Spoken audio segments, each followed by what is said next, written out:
레위기 2장 읽겠습니다.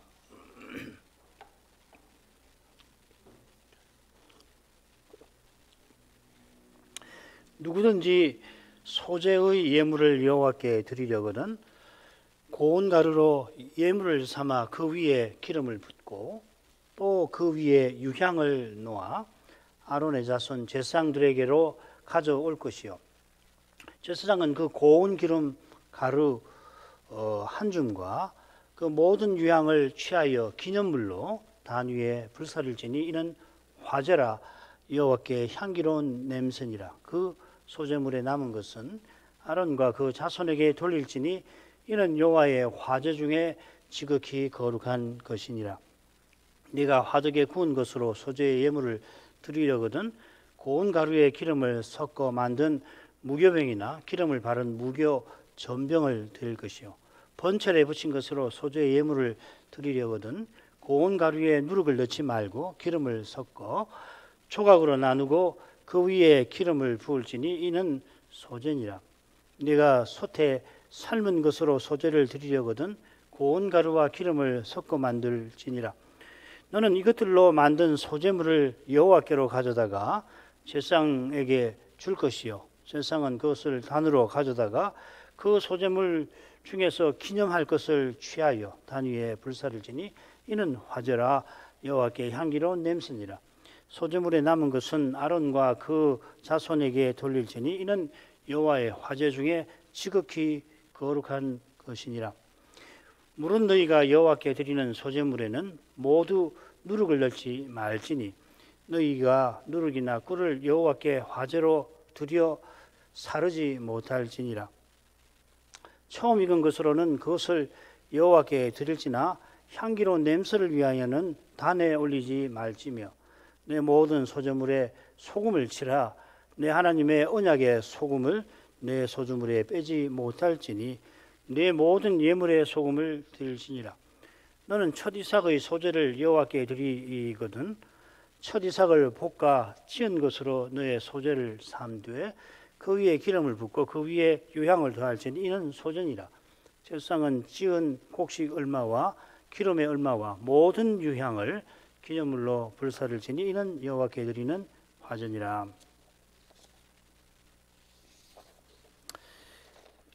레위기 제사 규례가 5가지 제사를 다룹니다만은 이 제사들은 제사의 세 절차를 따라서 결국 세 종류입니다.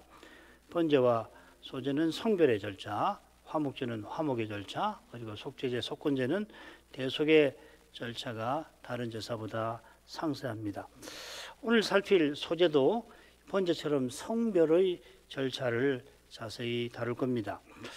이 백성을 위한 소제 규례는 세수로 나눌 수가 있을 것 같아요. 크게는 1절부터 10절까지 여러 가지 소제와 드리는 절차가 남아 있는데 이는 크게 익히지 않고서 드리는 것이 1절부터 3절이고 그 다음 4절부터 10절까지는 익혀서 드리는 소제입니다. 그리고 11절부터 13절은 이 소제에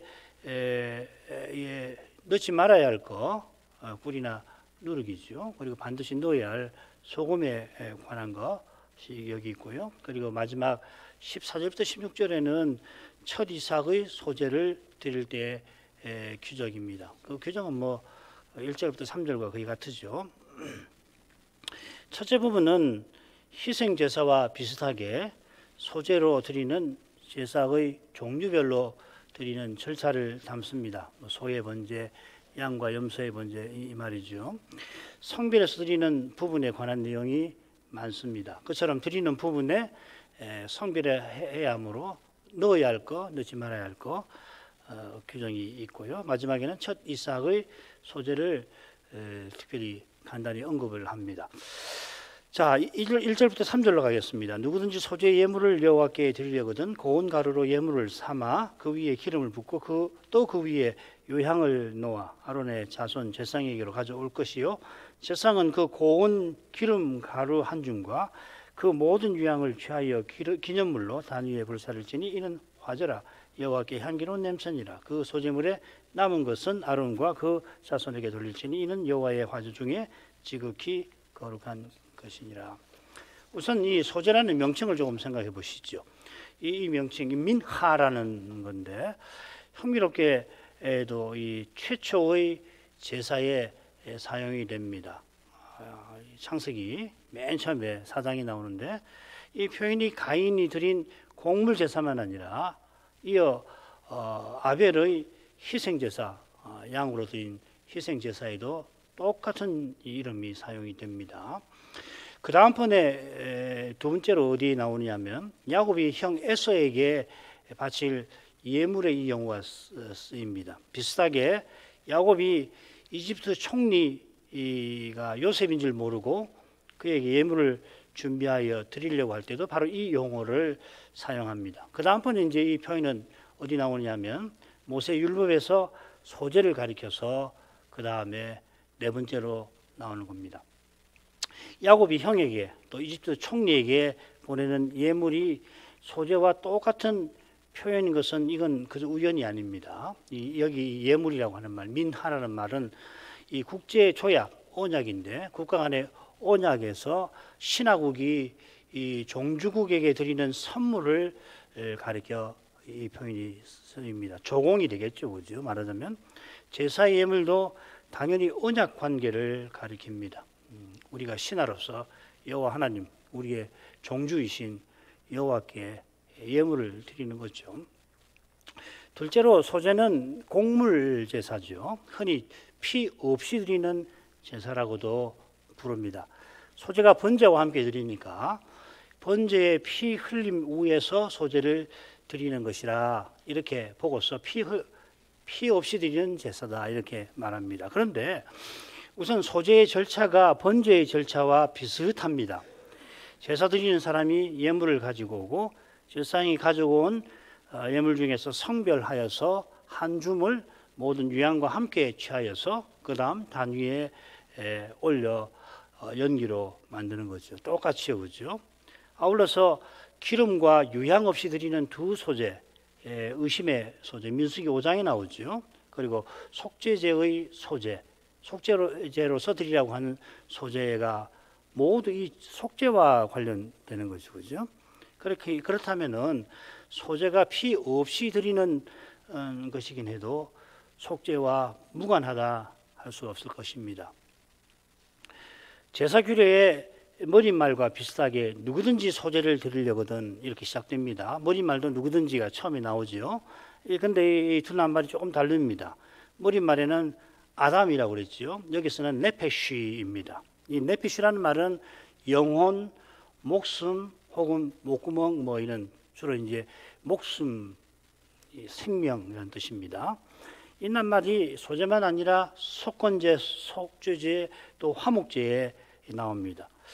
제가 시간이 없어서 다 조사해 보지 않았는데 레위기만 국한해 본다면은 번제에는 이 용어가 쓰이질 않아요. 흥미로운 점, 제가 좀 더 조사를 더 해봐야 되겠는데 아무튼 이 표현을 소재에 쓴 것은 영혼의 활동인 삶이라고 하는 생명의 발이라고 하는 관점에서 제사를 드리는 것을 가리키는 것 같습니다. 번제가 존재 전체를 드리는 거라면 소재는 삶 전체를 드리는 것이다 이렇게 말할 수가 있겠습니다. 여호와께서 이스라엘을 특별한 소유로 삼으셨으니까 이 번제의 큰 의미인데 이스라엘은 거룩한 사명을 이루기 위하여 살아야 하는 것입니다. 이게 신해산 언약의 큰 뜻이지요.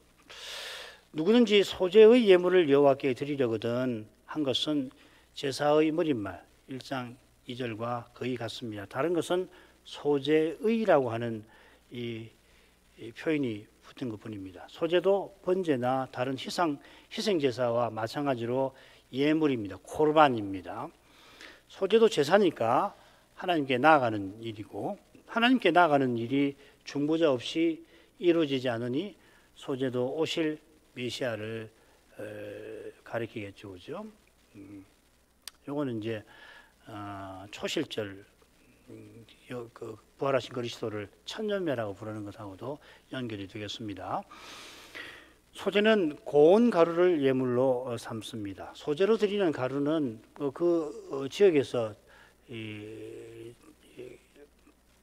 이 기르는 밀이나 보리에서 만든 밀가루와 보리가루인데요. 이 보리가루보다 밀가루가 더 자주 쓰입니다. 이 밀에는 세 가지 껍질이 있다고 합니다. 이 껍질들을 완전히 제거한 다음에 남은 그 밀 알갱이만을 간은 맷돌에 돌려서 갈고 또 간 그것을 또 체에다가 걸러 가지고서 그래서 만든 가루가 고운 가루라고 부릅니다.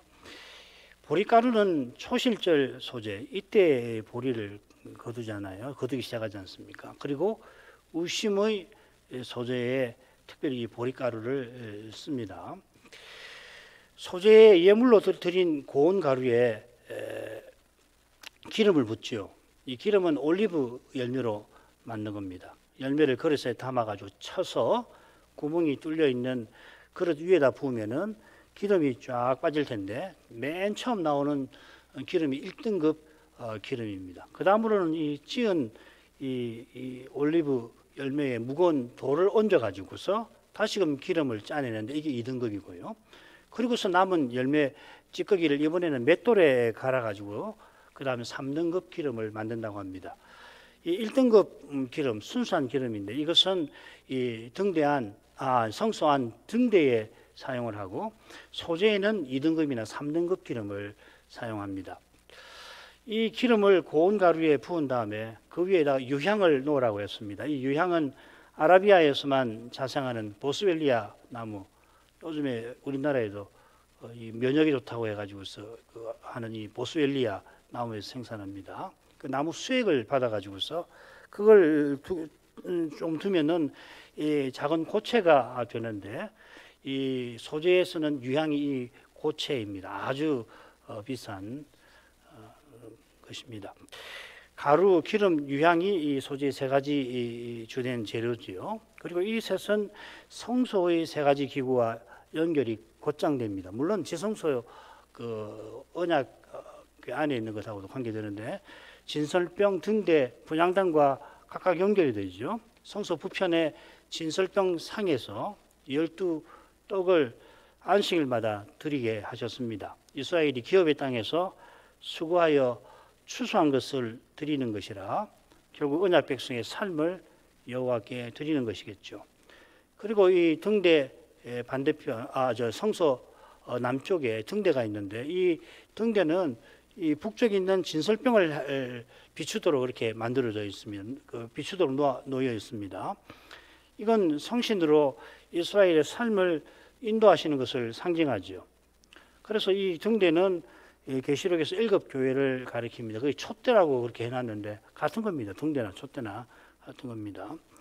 이스라엘이 성신의 거룩한 빛의 인도를 받아서 여호와께로 나아가게 되는데 이 성소 서쪽에 분향단에서 이루어지는 분향이 바로 그걸 가리키지 않습니까? 소재는 중보자의 온전한 순종 안에서 언약 백성이 하나님께 나아가는 향하는 삶을 잘 보여준다 하겠습니다. 짝을 이루는 번제는 언약 백성의 존재 전체가 여호와 안에서 메시아 안에서 여호와의 것임을 잘 보여줍니다. 우리 이 찬송 경배성 25번에 이 내용이 잘 표현되어 있다 생각이 됩니다. 참 아름다운 가사지요. 근데 제사의 정신이 참 잘 담겨 있다고 생각됩니다. 제사 드리는 사람이 고운 가루에 기름을 붓고 그 위에 향을 놓은 다음 아론의 자손 제사장에게 가져올 것입니다. 여기 가져온다 하는 것은 1절에 드린다고 하는 다른 낱말인데 하나님께도 흔히 쓰는 말입니다. 교차해서 쓸 수 있는 말이다 하는 겁니다. 가져온다, 드린다 같은 서로 바꿔 쓸 수 있는 표현입니다.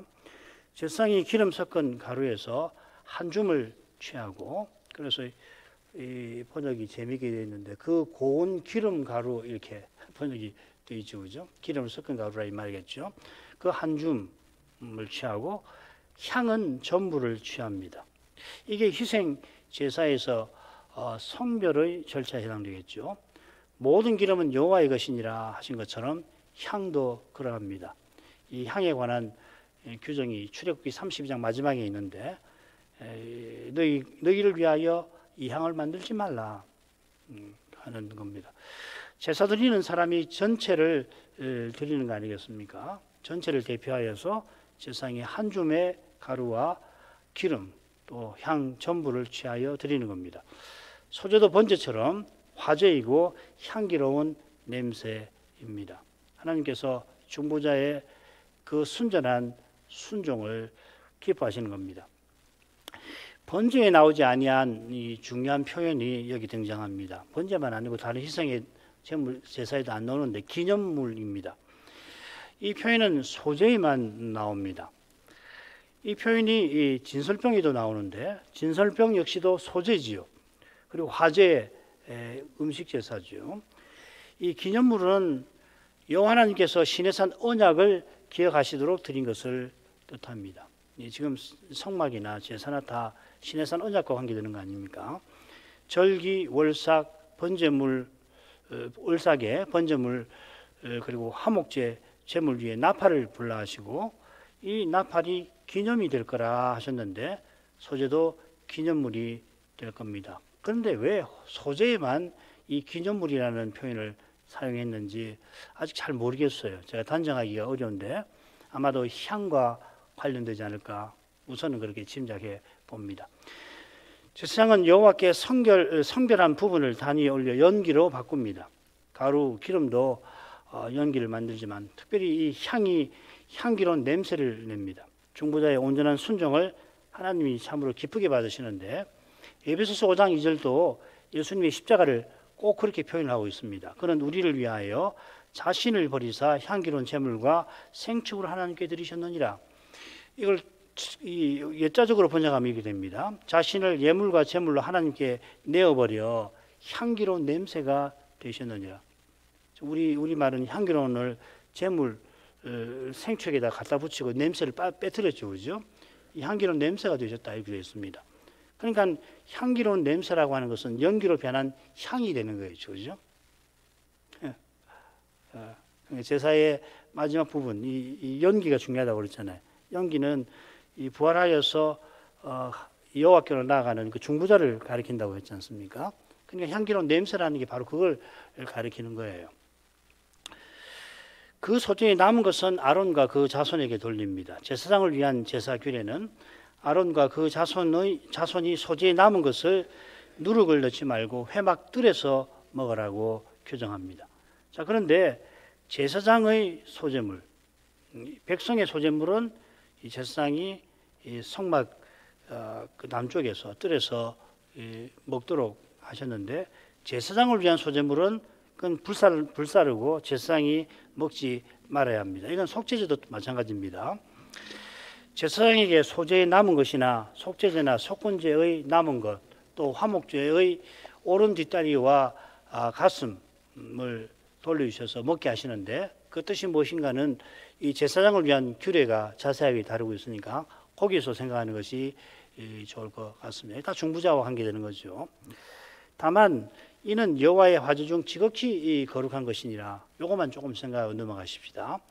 소제에 남은 것도 여호와께 드린 것과 함께 여호와의 화제 음식 제사입니다.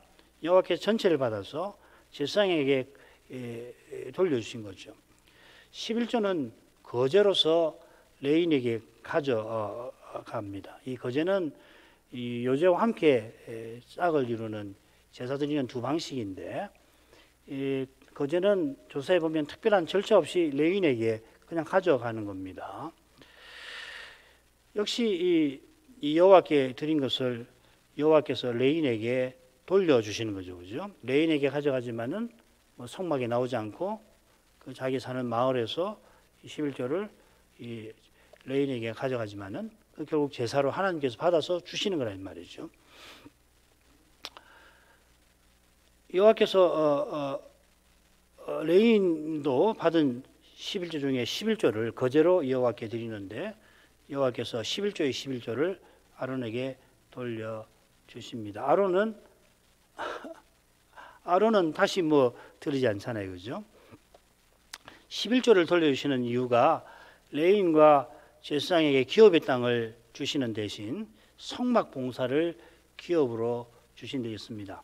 같은 이유로 여호와의 화제 중에서 제사장에게 돌려주시는 겁니다. 이 지극히 거룩한 것이라는 말은 성막 안에서 먹는 것이라 하는 뜻입니다. 성막의 단 기구들이 지극히 거룩하죠. 요건 나중에 또 이 거룩한 것 성물, 지성물과 성물 공부할 때 또 생각해 보도록 하십시다.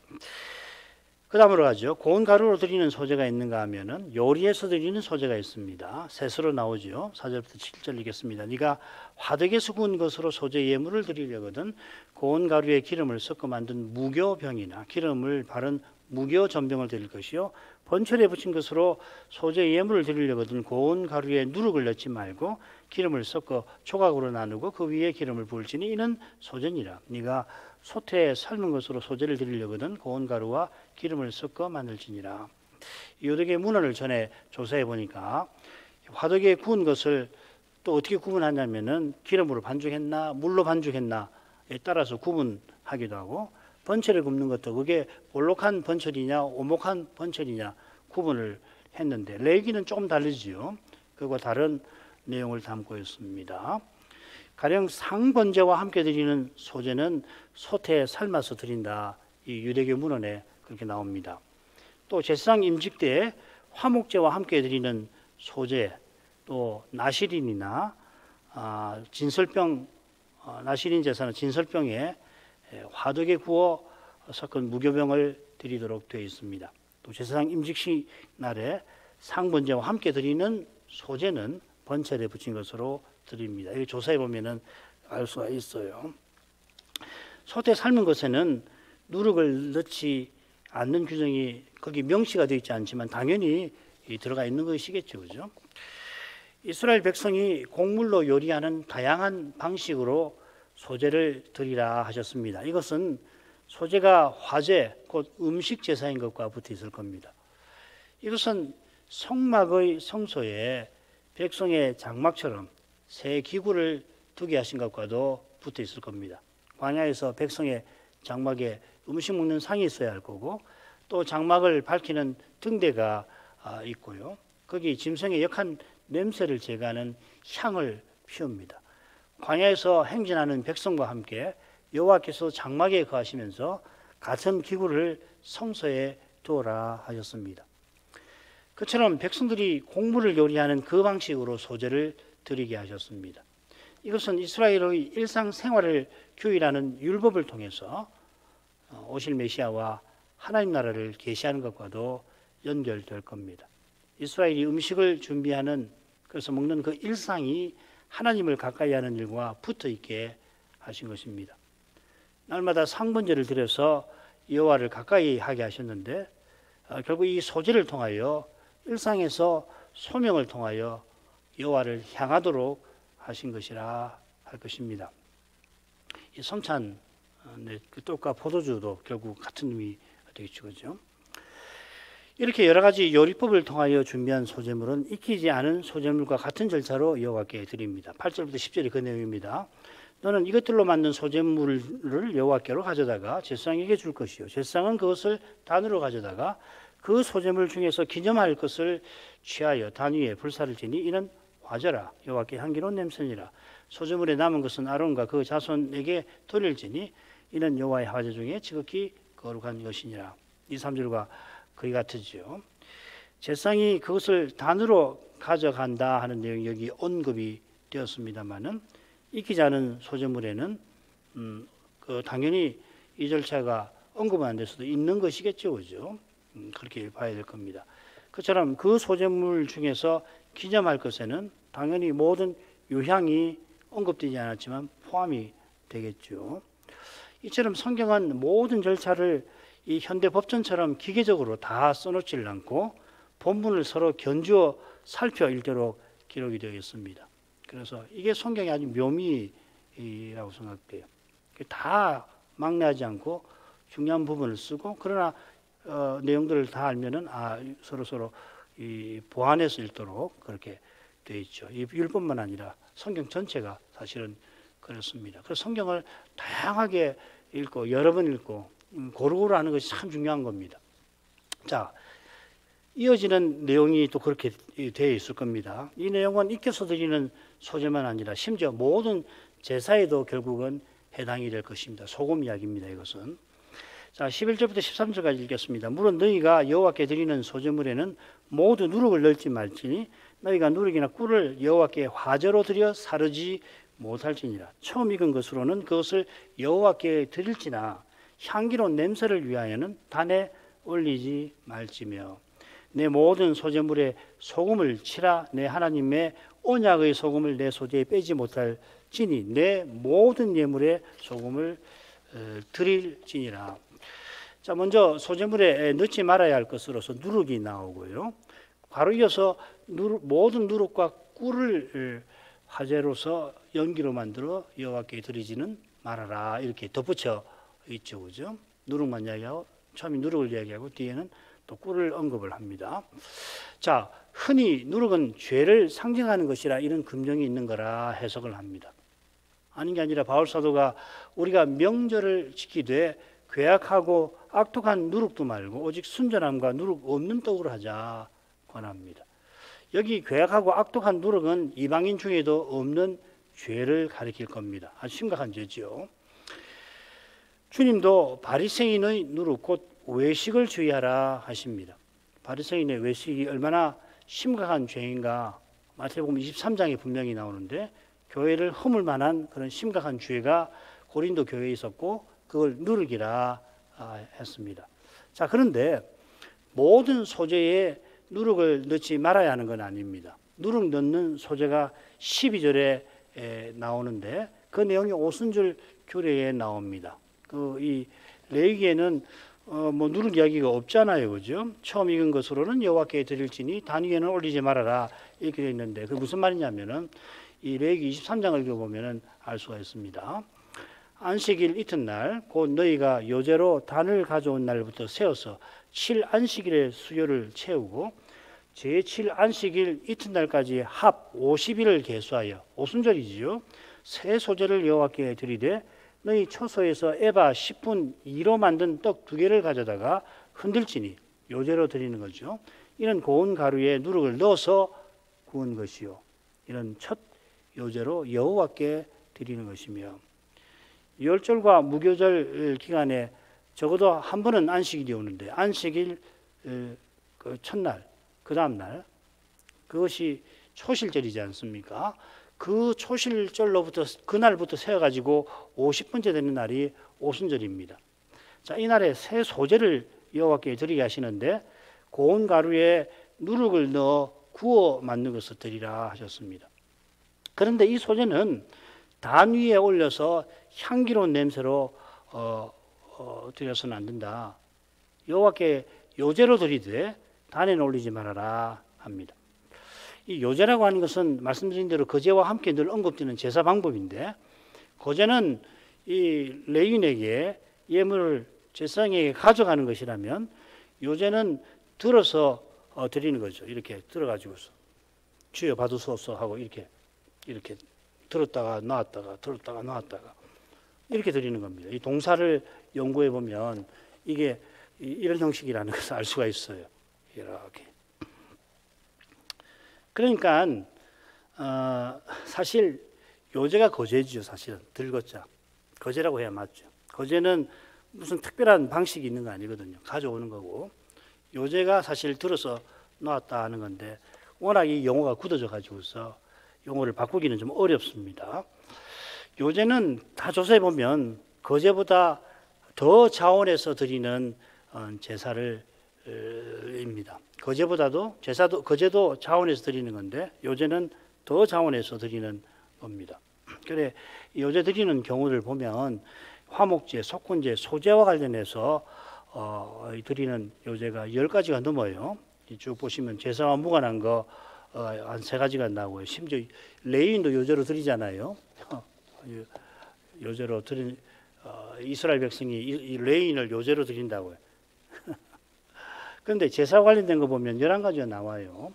화목제 5개, 속건제 하나, 소제 5가지가 있습니다. 한번 댁에 돌아가셔서 한번 제가 성경 절수를 안 적어놨네요.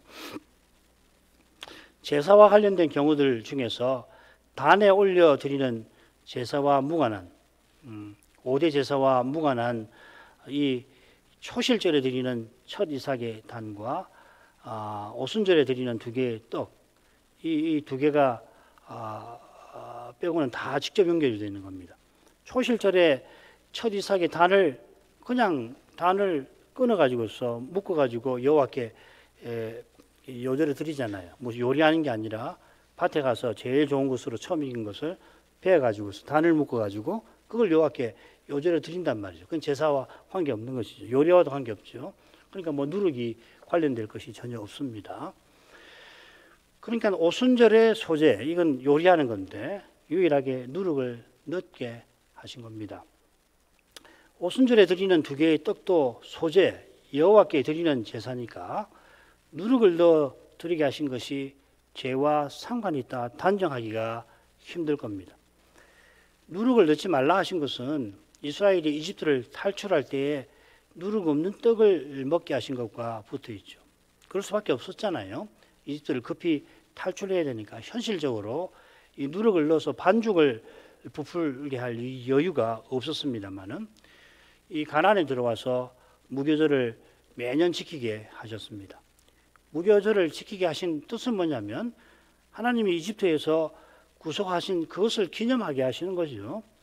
이게 절기의 근본 의미이기도 합니다. 성력 1월에 3개의 절기가 있고 그로부터 7번째 달 제7월에 절기가 3개가 있습니다. 그리고 제7일 7월로부터 7번째 달이 제1월입니다. 그러니까 제7일 안식이라고 같은 개념이죠. 그죠? 주기적으로 절기가. 그러니까 성력 1월의 절기가 출애굽을 기념하잖아요. 6월절과 무교절이. 그건 아주 분명하죠. 그런데 제7월 초막절도 그렇습니다. 초막절 읽어볼게요. 이는 내가 이스라엘 자손을 애굽 땅에서 인도하여 내던 때에 초막에 거하게 한 줄을 너희 대대로 알게 함이니라. 초막절도 그 기본적으로는 이 출애굽을 기념하는 거예요. 6절기 외에 오순절, 초실절로부터 제50일인 오순절을 셉니다마는 이스라엘의 절기는 근본적으로 출애굽에서 출발해서 출애굽으로 이어지는 것입니다. 안식일하고 똑같은 개념이죠. 이 절기에 이스라엘이 성소에 나와 번제단에서 제사를 드려서 여호와께 가까이 하는데 공적 제사로는 대개 속죄제 번제 소제를 같이 드립니다. 셋이고 개인 제사로는 화목제를 드립니다. 이걸 드린 다음에 음식으로 식구들이 나눠 먹어야 되는 거거든요. 1년에 고기 먹는 날이죠. 말하자면 하나님께 먼저 드리고 하나님께 주신 것을 가지고 그걸 교제하는 거죠. 이 제사에 누룩을 넣지 말라 하신 것은 무교절을 지켜라 하신 것하고 통하는 겁니다. 오순절에도 공적 제사를 드리고 개인 제사도 드리지만 이때 2개의 떡을 소제로 드릴 때는 누룩을 넣어서 요제로 여호와께 드리라 하셨습니다. 이때만. 바울 사도가 명절을 지키되 여기도 명절입니다. 묵은 누룩을 넣지 말자 이야기를 합니다. 이것은 아마 고린도 전서를 쓸 때가 무교절이었을 가능성이 높아요. 오순절까지 있겠다 했는데 아마 쓸 때는 무교절 근처 아니었나 싶습니다. 아울러 이방인도 짓지 않는 죄를 다루어야 해서 특별히 고린도 교회가 그리스도를 믿게 된 그때를 상기시키려 했을지 모릅니다. 묵은 누룩은 그리스도를 믿기 전에 우리의 삶 전체에 미쳤던 악한 영향력을 가리킵니다. 누룩 비유 있지요. 누룩 비유에서 배우듯이 전에 인생의 모든 삶이 세상 정신의 영향을 받았다가 이제는 천국이 우리의 삶의 속속들이 영향을 주어서 우리 삶 전체가 하나님 뜻에 합당하게 하나님 뜻을 이루는 것이 되게 한다는 것이 누룩 비유의 핵심이죠. 그러니까 누룩을 죄를 상징한다고만 이야기하면 곤란할 겁니다. 이런 일이 본격적으로 이루어진 때가 바로 오순절 성신 강림때일 겁니다. 비슷하게 오순절에 드리는 새 소재 누룩을 넣게 하신 것은 이제 가나안에 들어와서 이집트의 누룩이 아니라 천국의 누룩이 언약의 땅에 속속들이 퍼지게 하라 하는 뜻 같습니다. 누룩을 넣어 드리는 소재가 또 있어요. 레위기 7장 13절 보면 또 유교병을, 무교병이 아닙니다. 번역 잘못된 거 아닙니다. 유교병을 화목제의 감사 희생과 함께 그 예물에 드리래. 이 예물은 무교 병들입니다. 화목제 드리는 경우가 셋인데 이 감사의 화목제를 드릴 때는 무교병만 아니라 유교병도 드리라 하십니다. 유교병을 드리게 하신 것은 감사제가 감사제, 화목제가 감사제인 것과 붙어 있을 것입니다. 오순절에도 그 기쁨이거든요. 즐거워하는 때거든요. 하나님께서 가나안에 들어와서 베풀어 주신 그 은혜에 감사하는 뜻이 유교병 소제에 들어있는 것 같습니다. 단에 올리는 소제에 꿀을 섞지 말라 하신 것도 누룩을 섞지 말라 하신 것과 붙어 있을 겁니다. 이 역시 가나안이 젖과 꿀이 흐르는 땅이라는 점에 비추어 살펴야 합니다. 꿀은 가나안에 들어가게 하신 하나님의 선물이죠. 아니죠, 그죠? 그러니까 꿀은 세상 행복을 상징한다 이렇게 쉽게 해서 그렇게 하면 이게 설명이 안 된단 말이죠. 히스기야가 개혁할 때에 백성들 들어 성전에 헌상하게 하죠. 엄청나게 헌상하게 하는데 거기 헌상 목록 뭐 번제, 소제 또 뭐 등등등 뭐 그 필요한 것들도 있지만 거기 뭐가 들어가냐면요. 꿀이 들어갑니다. 성전 봉사에 꿀이 사용됩니다. 다만 출애굽을 기념하여 드리는 제사에는 묵은 누룩처럼 꿀을 넣지 말라 하신 것입니다. 반면에 모든 소재에 반드시 넣어야 할 것이 있는데 소금입니다. 이 소금을 네 하나님의 언약의 소금이라 하십니다. 소금을 넣어야 하는 이유 뭐 잘 알고 계시죠? 고대에는 소금이 값비싼 물건인데다가 그 맛을 내고 그다음 방부제 역할을 하는 점을 듭니다.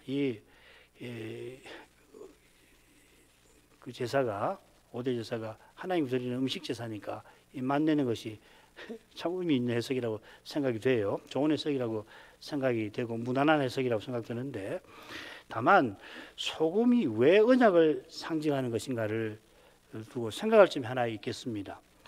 자, 이것과 관련해서 먼저 뭘 생각하면 좋으냐면은 여호와의 헤렘 심판을 통과한 금, 은, 노처를 성소에 돌려서 성소에 쓰도록 하신 사실을 참조할 필요가 있다는 겁니다. 심판을 통과하고 남은 것이라 심판을 통과하고 소멸되는 게 아니라 남은 것이라 이 금속들은 거룩하게 되어 성소에 속합니다. 소금도 그렇습니다. 이스라엘이 성소에 쓰는 소금은 사해에서 얻습니다. 이 사해의 소금은 성경에서 여호와의 심판을 대표하는 소돔과 고모라의 심판과 붙어 있습니다. 얼마나 자주 나오는지 일일이 다 세어보지 못하고 뭐 한번 쭉 세보니까 수십 번이 나와요. 제가 시간이 없어서 몇 번 나온다는 건 다 안 세웠는데 뭐 구약에도 나오고 신약에도 이 소돔과 고모라는 하나님의 심판을 대표하는 것이잖아요. 그래서 소금은 화제 곧 음식 제사에만 쓰이는 게 아니라 향을 만들 때도 쓰입니다. 그것으로 향을 만들 때 향 만드는 법대로 만들고 거기에 소금을 쳐서 성결하게 하고 소금이 성소에서 쓰는 그 거룩한 성물인 향을 성결케 하는 데 쓰입니다. 이것이 음식 제사의 맛이나 부패 방지를 위한 것보다 중요한 것 같습니다. 맛을 내려면 꼭 소금만 뭐 소금이 기본적이긴 하지만 소금만 아니지 않습니까? 마찬가지로 에스겔 16장 4절에 보면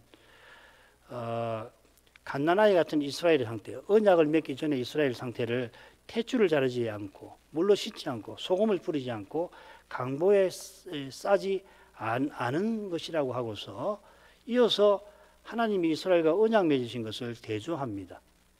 이걸 쭉 읽으면 소금은 언약에 들어가게 하는 것을 상징하는 것 같아요. 따라서 소재에만 소금을 치는 게 아니라 내 모든 예물에 소금을 넣게 하신 것 같습니다. 학자 간에 이견이 있지만 에스겔서 같은 데 보면 번제물에 소금을 치거든요. 그런 거 보면 모든 제사에 소금을 넣게 하신 것으로 보는 것이 좋습니다. 그리스도께서 십자가에서 헤렘의 심판을 받고 부활을 하셔서 우리가 하나님께 나아가고 일상에서 하나님을 향하게 되었죠. 소금은 그런 뜻이 있습니다. 자, 마지막 부분은 간단합니다. 읽겠습니다. 너는 첫 이삭의 소재를 여호와께 드리거든 첫 이삭을 볶아 찌은 것으로 너의 소재를 삼되 그 위에 기름을 붓고 그 위에 유향을 더할지니 이는 소재니라. 제상은 찌은 곡식 얼마와 기름의 얼마와 모든 유향을 기념물로 불사를 지니 이는 여호와께 드리는 화제니라. 첫 이삭의 소재는 일반 소재와 똑같은 방식으로 드립니다. 이 첫 이삭은 오순절에 거두는 밀이나 초실절에 거두는 보리를 가리켜서 다 사용이 됩니다. 이 말 자체는. 그런데 앞서 오순절에 관한 내용이 나왔으니까 여기서는 보리의 첫 이삭을 가리키는 것으로 보는 것이 원만할 것 같습니다. 내용은 같으죠, 그죠? 얼마큼 하십시다. 기도할 제목 간단하게 읽겠습니다. 주님께서 십자가에서 제사 제도를 성취하셨으므로 우리가 그리스도의 몸과 지체답게 사는 데에서 이 소재 규례의 본의가 이루어져 갈 것입니다. 우리가 세상의 소금이라 하셨는데 소금이 맛을 잃지 아니하려면은 우리를 위해서 해렘 심판 받으신 그리스도를 드러내야 할 겁니다. 이 그리스도를 드러내는 것이 우리의 소명인데 우리가 이런 소명을 이 시대에 꼭 이룰 수 있도록 은혜를 내려주시기라고 구하겠습니다. 신학교와 신학생 그리고 목사, 성은교회 목사 청빙을 위해서 기도하겠습니다. 같이 기도하겠습니다. 거룩하신 아버지, 주의 백성, 구약 백성이 마치 어린아이와 같은 그 시절에 메시아가 오시기 까마득히 오래전에 모세를 통해서 오실 메시아와 하나님 나라에 관하여 여호와 하나님이 얼마나 자상하게 계시해 주신 그것을 제사 제도를 통하여서 배우게 하시니 감사드립니다. 그리스도께서 오셔서 특별히 십자가에서 제사 규례를 완성해 주신 까닭에 저희가 이제는 지상 성소에 나가 제사하는 일이 없고 오히려 새롭고 산 길을 통하여 하늘의 하나님께 나와 그 보좌 앞에 절하게 되었지만은 그 일에 모세의 율법과 제사 규례가 여전히 우리에게 큰 빛을 비춰줍니다. 실은 그리스도께서 오신 덕분에 제사 제도를 비롯해서 율법에 담아 놓으신 그 신령한 교훈을 제대로 깨닫게 되었습니다마는 그 교훈이 하나님의 계신 까닭에 여전히 저희가 다 알지 못하는 그러한 내용도 많음을 고백합니다. 주님의 교회들이 성신의 가마를 의지해서 신약만 아니라 구약에서도 힘써 그리스도를 배워야 마땅할 것입니다. 여호와 하나님께서 타락한 우리 시조를 심판하시는 자리에서 여인의 후손을 보내어 뱀의 머리를 상하게 하겠다 약속하시더니 이어 짐승을 친히 죽여 그 가죽으로 우리 시조의 그 벗은 몸을 가려 주셨습니다. 구원의 약속을 받았지만 저로 말미암아 심히 어두워진 아담과 하와라 더는 낙원에서 살 수가 없게 되었을 때 에덴의 동편에서 그들의 아들 가인과 아벨이 여호와께 제사드리는 일이 있도록 하신 것처럼 하나님께서 그룹 천사들과 화염검으로 에덴에 들어가는 길을 막으셨지만은 인생이 하나님께로 나갈 길을 친히 보여주신 줄 믿습니다. 그때 보이신 그 길이 모세의 율법과 얼마나 같고 다른지 알기는 어렵지만은 하나님께서 시내산에서 친히 제사 규례를 내려주심으로 이스라엘이 성막에서 제사장을 통하여 제사로서 여호와를 가까이 하게 하셨습니다. 여호와께서 이집트에서 친히 이스라엘을 구속하신 그 일을 기념하게 하시고 그렇게 구속하신 목적이 메시아와 하나님 나라에 있음을 일깨워 주신 것입니다. 과연 성소에서 제사를 드릴 때마다 이 제사는 인간의 죄를 생각나게 하는 것이었습니다. 제사 자체가 인생의 죄를 제거할 수는 없었습니다. 아무리 값비싼 황소의 피라도 그 황소를 수없이 죽여서 드린 피라도 인생의 죄를 덮어 없이 하지는 못했습니다. 그 피는 다만 지상 성소에 나아가는 길을 열어주었을 뿐이고 그 성막 제사를 통하여서 이스라엘은 제사 규례가 가리키는 오실 메시아를 바라보며 더욱 의지하게 하셨던 것입니다. 놀랍게도 여호와 하나님께서 메시아 보내시기 아주 전에도 이러한 예표를 통하여 구원할 자를 그때 구원하시고 그들을 하늘 본향에 이르게 하셨습니다. 그처럼 이스라엘의 일상을 규율하는 율법을 통하여서 이스라엘 백성이 오실 메시아를 바라보며 메시아가 세우실 영원한 제국을, 영원한 나라를 일상의 소명을 통해서 바라보며 나아가게 하셨습니다. 백성이 성서에 나가는 율법만 아니라 일상을 규율하는 온갖 율법들에서도 메시아의 영광이 그들에게 비치게 하신 것입니다. 모세가 이 율법에서 이러한 영광을 얼마나 보았을지 신약 신자도 가히 헤아리지 못할 것입니다. 선자들이 하늘 오전에 나아가 여호와의 계시를 받았듯이 모세가 하늘 성소를 보고서 성막을 짓고 제사장 제도와 제사 규례를 세운 것이니 그 깨닫는 깊이를 계시받지 못한 우리 인생이 감히 판단치 못할 것입니다. 물론 메시아께서 이미 오셔서 이제 천국에서는 가장 작은 자라도 세례 요한보다 낫게 되긴 했지만은 낫게 된 그 비결이 그리스도의 십자가와 부활에 우리 주님이 친히 이루신 그 역사에 있습니다. 구원의 실체를 맛보게 하셨고 저 하늘 예배의 믿음으로 참여하게 하신 데에 있습니다. 그렇지만 저희가 아직은 바울처럼 저 하늘에 직접 나아가지는 못했으므로 그 하늘을 열어 보이신 모세의 이 깨달음을 감히 판단하지 못할 것입니다. 그처럼 모세와 언약 백성이 익숙했던 그 제사 제도에서 우리가 낯설게 여기는 것이 여전히 많음을 고백합니다. 성신의 가마를 허락하셔서 구약 계시를 통하여 저희가 이 시대의 거룩한 교회로 서나갈 그 길에 관해서 우리의 걸어가야 할 길과 행할 사명에 관해서 더욱 깨우쳐 주시기를 구합니다. 이 시대에 가장 절실한 것이 다른 것이 아니라 예배에서 주의 영광이 환히 드러나는 거기에 있음을 점점 깨닫게 하십니다. 저희가 과연 그러한 교회로서 계속 서나갈 수 있도록 주님의 은혜를 이제도 간절히 구합니다. 예수님의 이름으로 기도합니다. 아멘.